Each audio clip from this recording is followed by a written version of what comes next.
Hey guys, Museman here back with another Identity 5 video. In this video I'm going to be showing you some more of my Feaster gameplay, and I'm going to be showing you kind of differences of one of my older strategies I used to use and something that's closer to what I use now. So without further ado, let's get into it. Alright, so the first match I'm going to be showing you guys is on Red Church. Red Church is probably one of Feaster's strongest maps. Some of the strong maps for Feaster would have to be Red Church, Hospital. I don't really like him on Arms Factory too much, although he's not terrible there. But anyways, I find the Gardener first, which in this team setup, I'd rather find either the Cowboy or the Prisoner first. However, I'd settle for the Gardener, just because I'd rather find her later after her shield is out.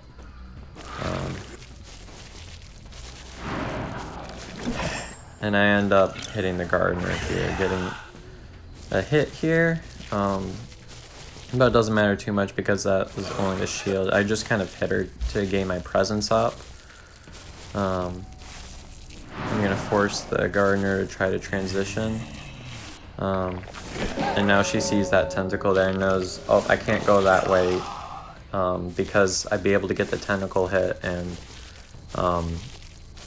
then I would have delta damage without hit recovery here. So in this game I end up using Patroller here, and this is kind of one of my older strategies. It can help a lot with last second saves or kites that go too long, but I'm able to get a nice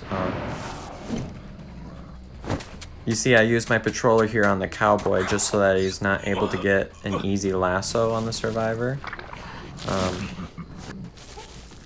Now, some Cowboys are still able to lasso after a Patroller, but most Cowboys have a tough time lassoing even anyways with it. So somehow that missed. In the new persona that I use with Feaster, this is an older video, so it's one of my older builds. But now I run more Berserker so I can be better at getting those double hits. And the Cowboy's still around here trying to harass, but I'm keeping an eye out on where that Gardener is because I need to know where she's going to go down. Because as Feaster, you're not going to get very far if you don't secure your first down before detention. So I'm looking around for that Cowboy, but he's around the corner, so he's not going to be able to lasso in time. And now I'm going to go ahead and place that tentacle down there by the chair. And I'm going to look around for rescuer, although it doesn't initially look like someone's going to quite go for the rescue here.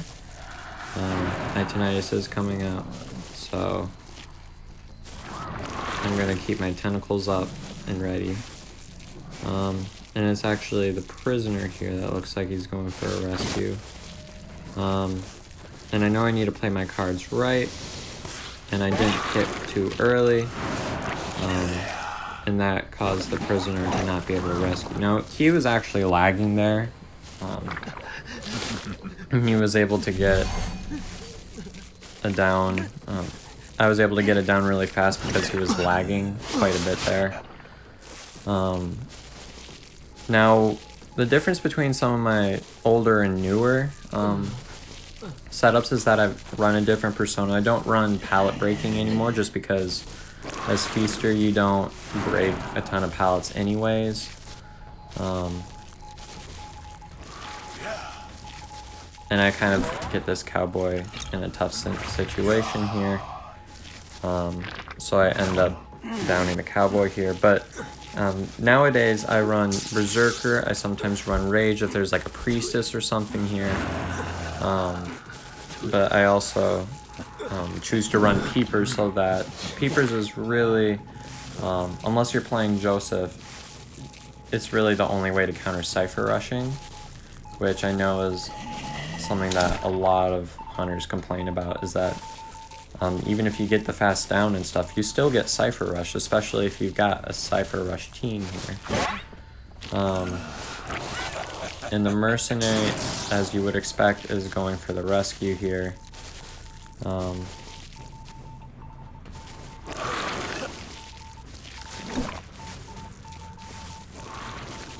So now I just go ahead and down the cowboy here, because the mercenary already rescued. He didn't have tide. But the mercenary is able to get out safely, but I still end up getting the cowboy. So basement can be really broken with Feaster if you've got like your tentacles all around like the entrance slash exit there, and that can make Feaster basement pretty broken. Now at this point, I'm not expecting someone to really come for the save. I'm just gonna hang around just in case for a little while, break some of the environment. And I actually see footprints here, so I didn't know if someone was going to try to do a last second save, but it's pretty clear at this point nobody's going to. So now I'm going to move on to disrupting wherever there's Cypher Rush. So I see the prisoner here. This Cypher is primed, and I could hear that from the audio effects. I was pretty close to being finished. So if I down the prisoner here, it's bound to be a win. But if he was able to pop that Cypher, there was a good chance that it might have been like a 3-man versus like a 4-man thing if the mercenary is able to find the dungeon. And the mercenary gets the dungeon almost every time anyways because of his passive ability. You need to hit him like 3 times in order to get him by the dungeon. 2 times if he's already been hit once, and that passive ability is what makes him so strong rescuing and everything. But I'm able to find the mercenary really quick here and get a hit on him. Anyways, so and I was able to down the mercenary before the dungeon was opened. And I used to just kind of let survivors go, but at points I just get like really rough rank sessions and stuff, and I know I need to keep my stars to come up. I mean, I know it's only like 2 stars or whatever, but when you lose a bunch of survivors because of like rotating survivors or whatever, because the hunters I've been playing, besides like Bloody Queen and Wu Chang, a lot of them do end up having struggles getting Cypher Rushed here. Anyways, the next match that we're going to be looking at is also on Red Church. And I find the first officer first, which is definitely not the first survivor you want to chase. I think I'm still going to end up chasing him, though, because I was able to... I didn't know if he used his hourglass yet or whatever. But it turns out he didn't. He's just using his kiting skills here, and I'm able to get a first hit on the officer. Now, I know at this point, I'm playing Feaster. If I get this down on the first officer, then I'm going to have no issues stuffing rescues or anything, because the first officer is all of the rescue potential on the team. So I know I can spare a little bit of time with the first officer here. Baiting that pallet stun there. And he's just going to straight up use both of his hourglass things right here. I thought he was going to vault that pallet. It's really tough to predict a first officer's movements. See, I thought he was going to window vault there, but he ends up just kind of running straight forward. But now I know the first officer doesn't have any items. Again, pinning the survivor, and I'm able to down that first officer. So now I know I should be able to stuff all of the saves that come, unless if it's the perfumer that comes. And the reason why I choose nowadays to run Berserker is because that makes it a lot easier to get the double hits if you find the survivor beforehand. But now at this point, any one of them would be pretty terrible for a rescue. So after your tinnitus goes off, just go ahead and place a tentacle there. It went away. So I know a survivor's kind of generally in that direction. Possibly going for a rescue. So it is pretty close to halfway. Now what I should have done at this point is throw down a patroller. But either way, I was able to get an easy down on the first officer anyways after the acrobat rescue from the chair. So now progress is going to continue.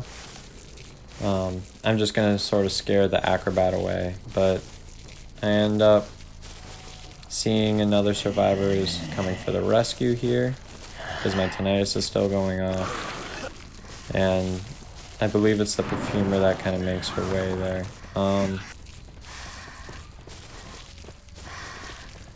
Now I'm just waiting for a clear hit on the first officer here, which I am able to get, but look at this, they're able to cipher rush me so hard at this point that now the first officer is eliminated. I found the perfumer, but there's only one cipher remaining, so at this point I was just kind of banking. I'm like, okay, I know where the final cipher is being decoded, so I want to teleport there. And that cipher was really close to being completed there, so I am able to down the enchantress right here nice and fast, so, but I'm also keeping aware of that final cipher on who's decoding it. So now this point is pretty much going to determine whether this is going to be a win or a draw. If I am able to either stuff a rescue or stop the decoding, then it's bound to be a win. However, that cipher is basically primed here, and I'm able to get the acrobat down as well. So now there's not a single survivor that is able to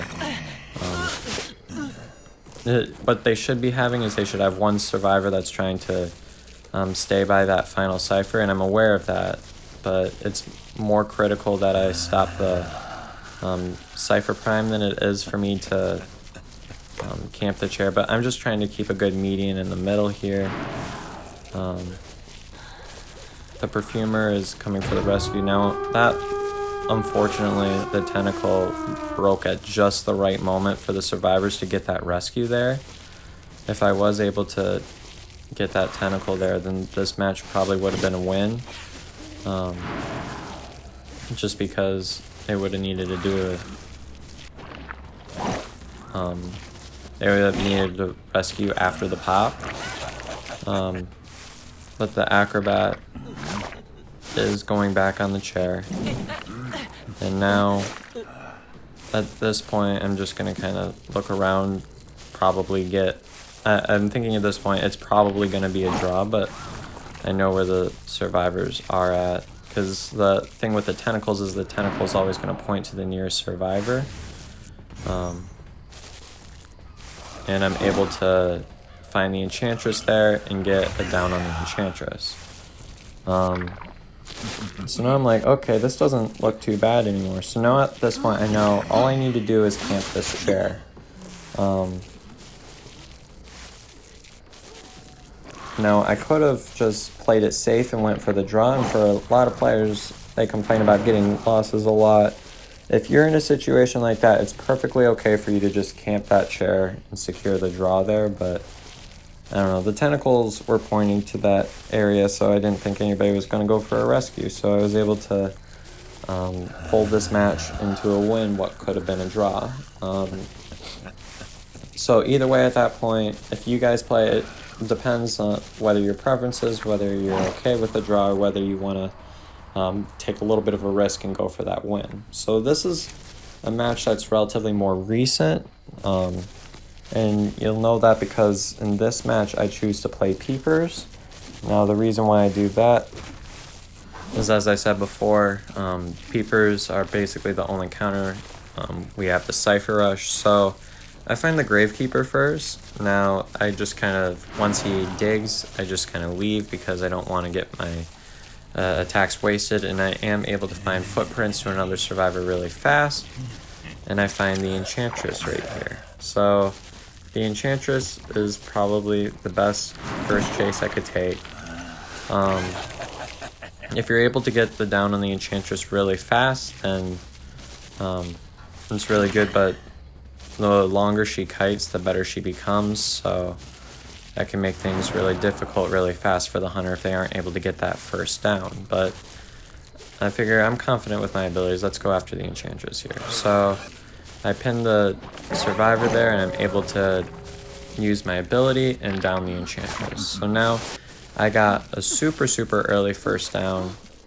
I know where the Gravekeeper is at, and actually, in retrospect, I should have made my way over to where the Gravekeeper was.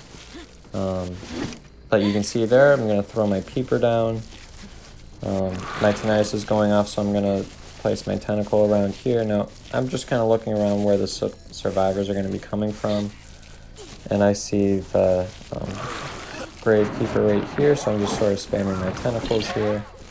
Now, somehow that hit the chair, but for some reason, he just digs and goes away. I'm like, what are you doing? You could have just rescued after that. But anyways, he chooses to abandon ship, and that forces another survivor to try to attempt a rescue here.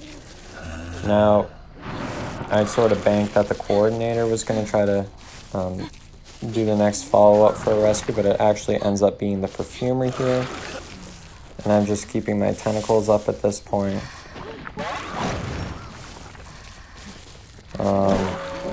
And I was trying to see if I could get a hit right before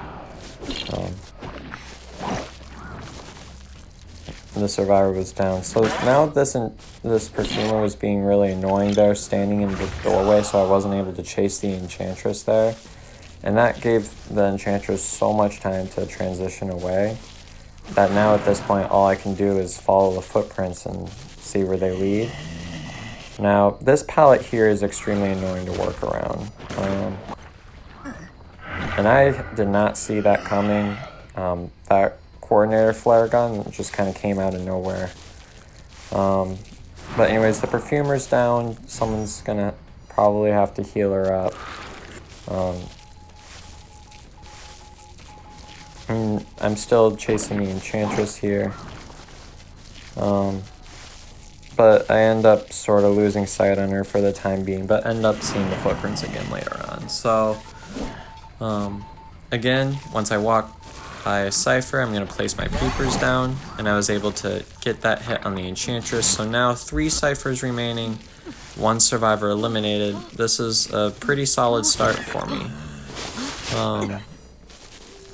And now I'm just going to sort of make my way over, looking for another survivor to chase. So at this point, I know the coordinator doesn't have a flare gun, Gravekeeper has no shovels left, and the perfumer is at half damage. So at this point, any chase that I find is worth taking. And the perfumer is kind of wasting your perfume there. I don't know what that was. And now I'm just going to use my final ability, try to see if I can pin her around the pallet there, but I am able to down the perfumer there. So now I'm in a pretty solid spot. I know none of the characters have their rescuing items with them. So now I'm able to take the perfumer to the chair, place a peeper down, and I saw the footprints kind of coming from that general direction, so I go over this way and find the Gravekeeper here. And I end up getting an easy first hit on the Gravekeeper here. Easy second hit on the Gravekeeper. And unfortunately, I accidentally hit the Gravekeeper there. I meant to hit the perfumer, but eventually the Gravekeeper is bound to go down. But I'm still going to keep chasing the perfumer because I want to secure that down.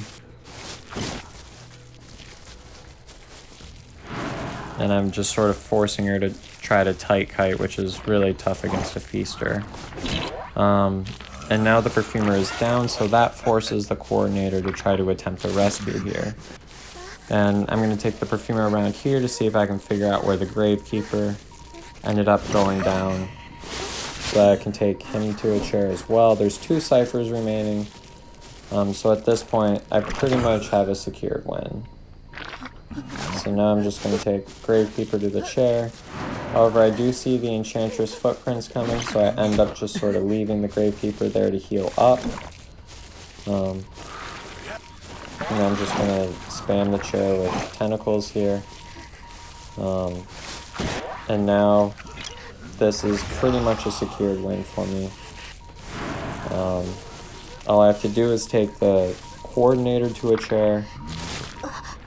And now the Gravekeeper's injured, so that he's not going to be able to attempt a rescue, especially not against a full presence Feaster. But you can see how I was using my peepers to my advantage there, placing them next to chairs, placing them next to ciphers. But also a third option would be to place them in areas that are trying to tight cut you. However, this is less prevalent among Feasters because Feaster's ability, by sort of definition, counters tight kiting here. Now, I should have just kind of face camped this chair. I didn't really see this one coming here. But he's actually able to get through that window there. I thought I placed the not in the right spot, but I end up downing the Gravekeeper there. Just gonna go after the Coordinator here. Since I know the Coordinator is dead on chair. I could have just taken Gravekeeper to the chair, but either way, GG's, and that's the game. Well, I hope you all enjoyed that video. If you did, please don't forget to leave a like and subscribe. And if there's another hunter you want me to make a video on, go ahead and leave that suggestion in the comment section below. And thanks for watching.